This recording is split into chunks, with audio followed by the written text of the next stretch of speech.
Taste the Daily.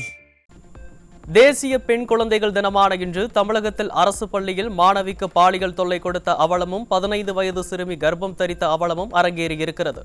தேசிய பெண் குழந்தைகள் தினத்திற்கு வாழ்த்து தெரிவித்தும் ஆட்சியாளர்கள் பெண் குழந்தைகளின் பாதுகாப்பை எப்போது உறுதி செய்ய போகிறார்கள் என மக்கள் கேள்வி.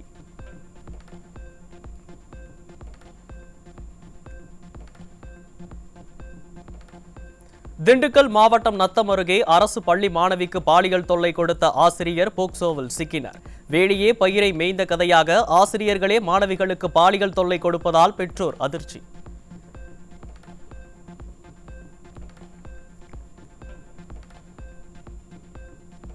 சிவகங்கை மாவட்டம் காரைக்குடியில் 15 வயது சிறுமியை கர்ப்பமாக்கிய வடமாநிலத்தைச் சேர்ந்த நபர் போக்சோவில் சிக்கினார். நிர்வாக திறனற்ற திமுக ஆட்சியில் சிறுமிகளுக்கு எதிரான குற்றங்கள் தொடர்ந்து அதிகரித்து வரும் நிலையில் ஸ்டாலின் என்ன செய்து கொண்டிருக்கிறார் என மக்கள் கேள்வி.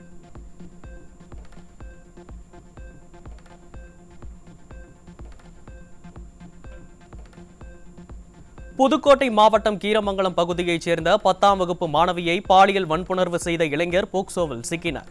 நிர்வாக திறனற்ற திமுக ஆட்சியில் சிறுமிகள் மற்றும் பெண்களுக்கு எதிரான குற்றச் செயல்கள் நாளுக்கு நாள் அதிகரித்துக் கொண்டே செல்லும் நிலையில் முதலமைச்சர் ஸ்டாலின் ஆழ்ந்த உறக்கத்தில் இருக்கிறாரா என மக்கள் கேள்வி. திண்டுக்கல் மாவட்டம் நத்தம் அருகே 15 வயதுடைய பள்ளி மாணவியை திருமணம் செய்து கொள்வதாக கூறி பாலியல் தொல்லை கொடுத்த இளைஞர் போக்சோவில் சிக்கினார்.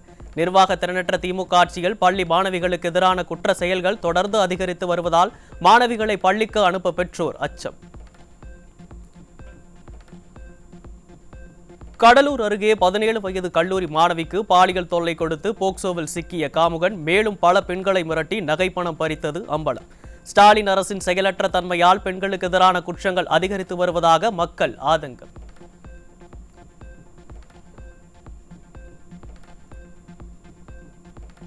தூத்துக்குடி மாவட்டம் கோவில்பட்டியில் 5ஆம் வகுப்பு தனியார் பள்ளி மாணவிக்கு பாலியல் தொல்லை கொடுத்த பள்ளி வேன் கிளீனர் போக்சோவில் சிக்கினார். ஸ்டாலின் ஆட்சியில் பள்ளி கல்லூரி மாணவிகளுக்கு எதிரான பாலியல் அத்துமீறல்கள் அதிகரித்து வருவதாக பொதுமக்கள் குற்றச்சாட்டு. நிர்வாக திறனற்ற ஸ்டாலினின் திமுக ஆட்சியில் தமிழ்நாட்டின் பல்வேறு பகுதிகளில் பள்ளி சிறுமிகளுக்கு எதிரான குற்றங்கள் அதிகரிப்பு. கடந்த அதிமுக ஆட்சியின் போது ஒரே ஒரு பாலியல் வழக்கிற்காக குரல் கொடுத்தவர்கள் இப்போது எங்கே போனார்கள் என மக்கள் கேள்வி.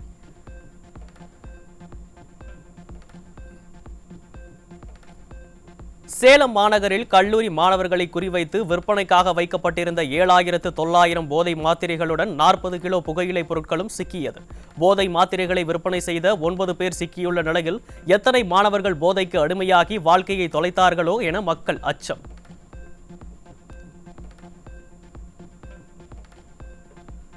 சென்னை வில்லிவாக்கத்தில் 68 கிராம் மெத்தபட்டமைன் போதைப் பொருளுடன் சுற்றித் திரிந்த இளைஞர் சிக்கினார். திராவிட மாடல் அரசின் காவல்துறை கும்பகர்ண தூக்கத்தில் இருப்பதால் குச்சி மிட்டாய் போல தெருவுக்கு தெரு போதைப் பொருள் சாதாரணமாக கிடைப்பதாக மக்கள் குற்றச்சாட்டு.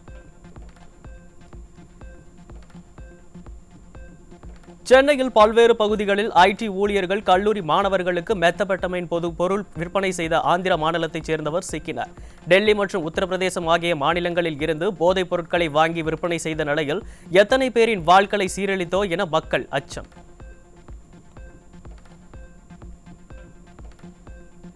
சென்னை எழும்பூரில் 3 கிலோ கஞ்சாவுடன் 2 பெண்கள் சிக்கினர். நிர்வாக திறனற்ற திமுக ஆட்சியில் ஆண்களை தொடர்ந்து தற்போது பெண்களும் கஞ்சா விற்பனையில் ஈடுபடுவதால் பொதுமக்கள் அதிர்ச்சி.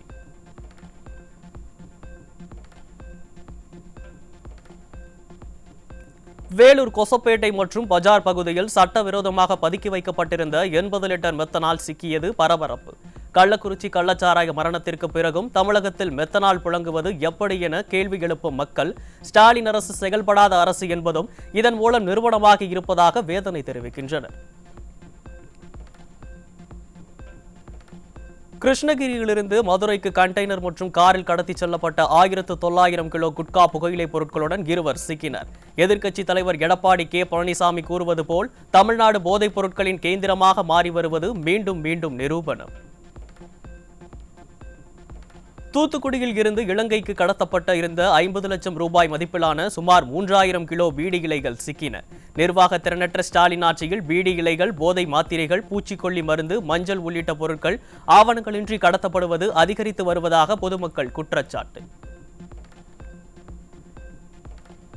வேலூர் மாவட்டம் சேன்பாக்கம் பகுதியில் இளைஞர் மர்ம நபர்களால் ஓட ஓட விரட்டி கொலை செய்யப்பட்டதால் பொதுமக்கள் அதிர்ச்சி. நிர்வாக திறனற்ற திமுக ஆட்சியில் கொலை, கொள்ளை, வழிப்பறி மற்றும் பாலியல் வன்கொடுமை போன்ற குற்ற செயல்கள் நடைபெறாத நாளே இல்லை என மக்கள் குற்றச்சாட்டு. திருவண்ணாமலை மாவட்டம் காட்டாம்பூண்டி அருகே முகத்தில் இரத்த காயங்களுடன் கைகால்கள் கட்டப்பட்ட நிலையில் விவசாயி சடலமாக மீட்கப்பட்டதால் பரபரப்பு. நிர்வாக திறனற்ற ஸ்டாலின் ஆட்சியில் கொலை, கொள்ளை அதிகரித்து சட்டம் ஒழுங்கு சந்தித்திருப்பதாக மக்கள் வேதனை. அண்ணா பல்கலைக்கழக மாணவி பாலியல் வன்கொடுமை வழக்கில் கைதான திமுக பிரமுகர் ஞானசேகரனுடன் 40க்கும் மேற்பட்ட போலீசார் தொடர்பில் இருந்தது அம்பலம். ஞானசேகரனின் தொடர்பில் இருந்த 40க்கும் மேற்பட்ட போலீசார் குறித்து சிறப்பு புலனாய்வு குழுவினர் விசாரணை. காமுகன் ஞானசேகரனுடன் தொடர்பில் இருந்த காவலர்கள் விசாரிக்கப்படுவது போல் ஞானசேகரனின் வீட்டில் பிரியாணியை ருசித்து சாப்பிட்ட அந்த 2 பேர் விசாரிக்கப்படுவார்களா என மக்கள் கேள்வி. டங்ஸ்டன் சுரங்க விவகாரத்தில் அதிமுகவின் அழுத்தத்தால் முடிவு விடப்பட்டதைப் போல விரைவில் யார் அந்த சார் என்கிற உண்மையும் வெளியிடப்படும் என மக்கள் எதிர்பார்ப்பு. வேங்கை வயல் குடிநீர் தொட்டியில் மலம் கலந்த விவகாரம் 3 ஆண்டுகள் கழித்து 3 பேர் தொடர் என்பதை கண்டுபிடித்த திராவிட மாடல்.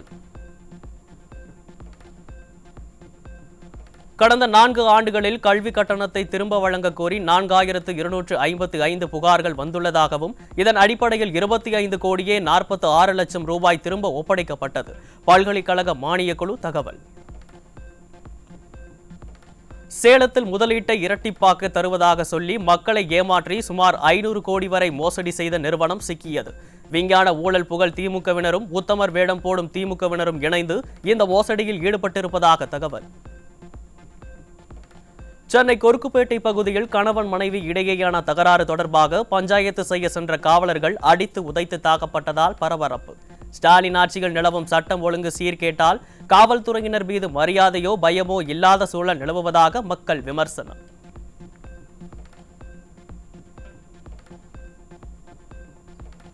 விழுப்புரம் மாவட்டம் காண்டாச்சிபுரம் அருகே பட்டப்பகலில் அரசு பள்ளிக்குள் இளைஞர் ஒருவர் கொடுவா கத்தியுடன் புகுந்ததால் பரபரப்பு. தஞ்சை அருகே அரசு பள்ளியில் ஆசிரியர் ஒருவர் கொலை செய்யப்பட்ட பிறகும் பள்ளிகளின் பாதுகாப்பை திராவிட மாடல் அரசு உறுதி செய்யாததால் உயிர் பயத்தில் பள்ளிக்கு செல்லும் மாணவிகள். தேவையில்லாமல் வழக்கு விசாரணையில் காலதாமதம் செய்த காவல்துறை அதிகாரிகள் மீது என்ன நடவடிக்கை எடுக்கப்பட்டுள்ளது? தமிழக காவல்துறை டிஜிபி அறிக்கை தாக்கல் செய்ய சென்னை உயர்நீதிமன்றம் உத்தரவு.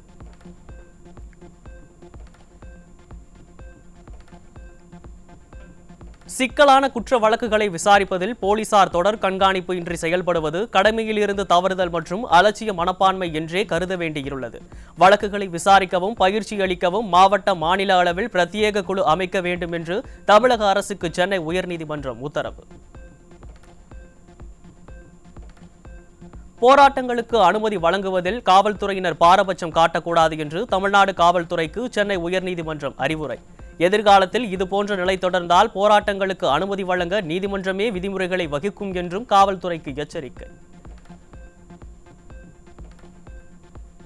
பரந்தூர் பசுமை வழி விமான நிலைய திட்டத்துக்காக தேர்ந்தெடுக்கப்பட்ட இடம் தொடர்பாக தமிழக அரசு தவறான புள்ளி விவரங்களை வெளியிடப்பட்டதாக போராட்டக்குழு குற்றச்சாட்டு. பரந்தூர் பகுதியில் 3424 ஏக்கர் விவசாய நிலங்கள், 26.4% நீர்நிலைகள், 13 கிராமங்கள் மற்றும் 1000க்கும் மேற்பட்ட குடும்பங்கள் உள்ளதை திராவிட மாடல் மறைத்துள்ளதாகவும் புகார். கள்ளக்குறிச்சி அரசு மருத்துவக் கல்லூரி மருத்துவமனையில் நோயாளிக்கு செல்போன் லைட் வெளிச்சத்தில் சிகிச்சை அளிக்கப்பட்ட அவலம். திமுக ஆட்சியில் சுகாதாரத்துறையில் லட்சணம் இதுதானா என ஸ்டாலின் என மக்கள் கேள்வி.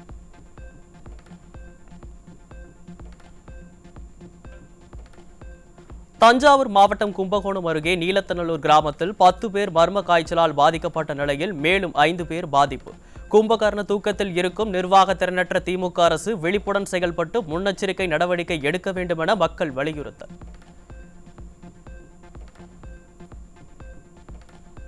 நாமக்கல் மாவட்டம் ராசிபுரம் அருகே தீ உடலில் பற்றி எரியும் நிலையில் சாலையில் ஓடும் கல்லூரி மாணவர். மதுபோதையில் கல்லூரி மாணவர் வீடு என நினைத்து மின்கம்பத்தில் ஏறி மின்கம்பியை பிடித்ததால் ஏற்பட்ட சோகம்.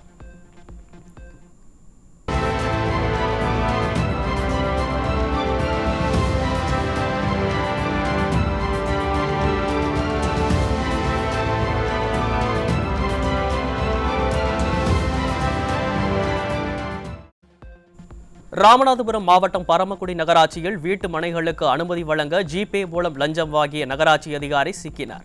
ஸ்டாலின் ஆட்சியில் வங்கிக் கணக்கில் லஞ்சம் வாங்கும் அளவிற்கு அதிகாரிகள் அச்சமின்றி இருப்பதாக மக்கள் வேதனை. கோவை பீளமேடு பகுதியைச் சேர்ந்த முதியவரிடம் சிபிஐ அதிகாரி போல் பேசி 43 லட்சம் ரூபாய் மோசடி செய்த 3 பேர் சிக்கினர். தமிழகத்தில் நாளுக்கு நாள் சைபர் குற்றங்கள் அதிகரித்து வரும் நிலையில் திராவிட மாடலின் அரசு காவல்துறை என்ன செய்கிறது என மக்கள் கேள்வி.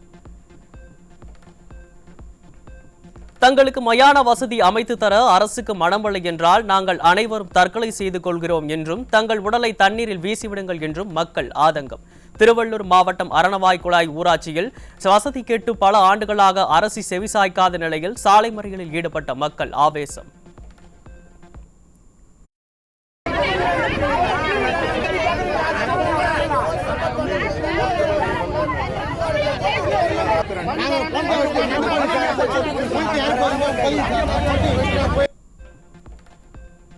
சிவகங்கை மாவட்டம் சாக்கோட்டை அருகே பொய்யாவயல் ஊராட்சி உயர்நிலைப் பள்ளியில் மின்சாரம் தாக்கி மாணவன் உயிரிழப்பு. திமுக ஆட்சியில் பள்ளி தலைமை ஆசிரியரின் அலட்சியமே காரணம் என மக்கள் குற்றச்சாட்டு. நாடு முழுவதும் வழக்கறிஞர்களின் சட்ட கல்வி சான்றிதழ்களை சரிபார்க்க 8 வாரங்களில் நிலை அறிக்கையை தாக்கல் செய்ய வேண்டும். போலி வழக்கறிஞர் அதிகமாக இருக்கலாம் என்பதால் இந்த செயல்முறையை வேகப்படுத்த இந்திய பார் கவுன்சிலருக்கு உச்சநீதிமன்றம் உத்தரவு. வேங்கை வயல் விவகாரம் தொடர்பான வழக்கை சிபிஐக்கு மாற்றக் கோரி மனு மீதான விசாரணை மார்ச் 27க்கு ஒத்திவைத்தது சென்னை உயர்நீதிமன்றம்.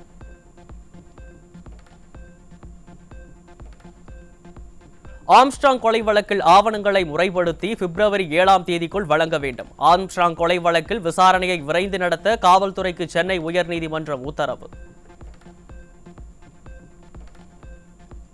கேரளாவில் திருவனந்தபுரம் உட்பட பல்வேறு பகுதிகளில் குழந்தைகளை தாக்கும் வாக்கிங் நிமோனியா வேகமாக பரவுவதால் மக்கள் அச்சம்.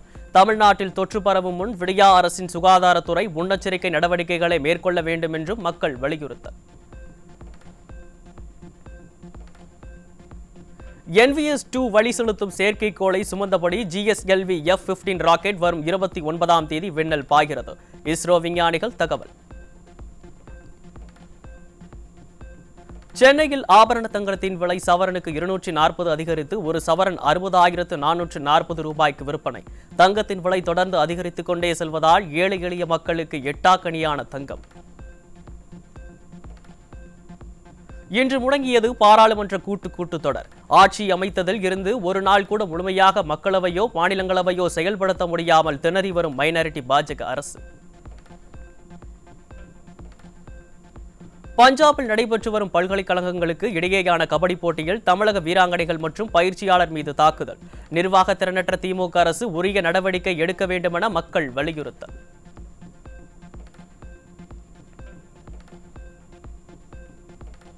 அதானி குழுவின் மின் திட்ட ஒப்பந்தத்தை ரத்து செய்துள்ளது இலங்கை அரசு. அதானிக்கு எதிராக சர்வதேச அளவில் செயல்பட்டு வரும் ஊழல் குற்றச்சாட்டுகளே காரணம் என தகவல். மது தடை செய்யப்பட்ட காந்தி தேசமான குஜராத் மாநிலம் ஆனந்த் மாவட்டம் காம்பாத்தில் போதைப்பொருள் தயாரிப்பு தொழிற்சாலை கண்டுபிடிக்கப்பட்ட நிலையில் பல கோடி ரூபாய் மதிப்பிலான போதைப் பொருட்களுடன் 5 பேர் சிக்கினர். குஜராத்தில் கடந்த ஆண்டில் மட்டும் 7,303 கோடி ரூபாய் மதிப்பிலான போதைப் பொருட்கள் கண்டுபிடிக்கப்பட்ட நிலையில் போதைப் பொருள் விற்பவர்களிடம் மாநிலம் முழுவதும் விநியோகம் குழுவை வைத்திருப்பது அம்பலம்.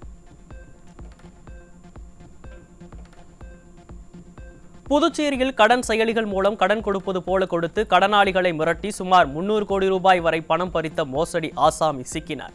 இன்னும் நாடு முழுவதும் எத்தனை மோசடி ஆசாமிகள் உள்ளனர்? மத்திய மாநில அரசுகள் இந்த மோசடியை எப்படி தடுக்கப் போகிறது என மக்கள் கேள்வி. பிரயாக்ராஜில் நடைபெற்று வரும் மகா கும்பமேளாவில் இதுவரை 10 கோடி பக்தர்கள் புனித நீராடியுள்ளனர். வெளிநாட்டைச் சேர்ந்த பக்தர்களும் நீராடியதாக உத்தரப்பிரதேச அரசு தகவல்.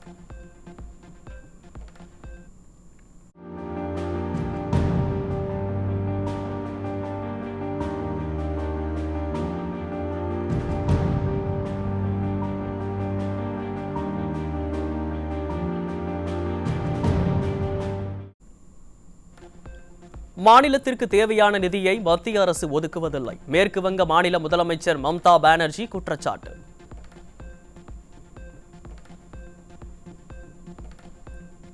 பிறப்புரிமை அடிப்படையிலான அமெரிக்க குடியுரிமை ரத்து செய்ய அதிபர் டிரம்பின் உத்தரவுக்கு இடைக்கால தடை அமெரிக்க நீதிமன்றம். அதிபர் டொனால்டு டிரம்பின் உத்தரவு அரசியல் அமைப்பிற்கு எதிரானது என அமெரிக்க நீதிமன்றம் கருத்து தெரிவித்துள்ளது.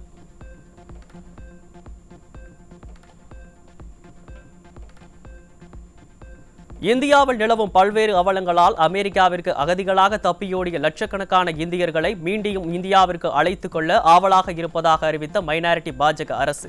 கடந்த 11 ஆண்டுகளாக ஆட்சி செய்யும் மைனாரிட்டி பாஜக அமெரிக்காவில் அகதியாக இந்தியர்கள் வசிப்பது குறித்து கவலை கொள்ளாதது ஏன் என மக்கள் கேள்வி.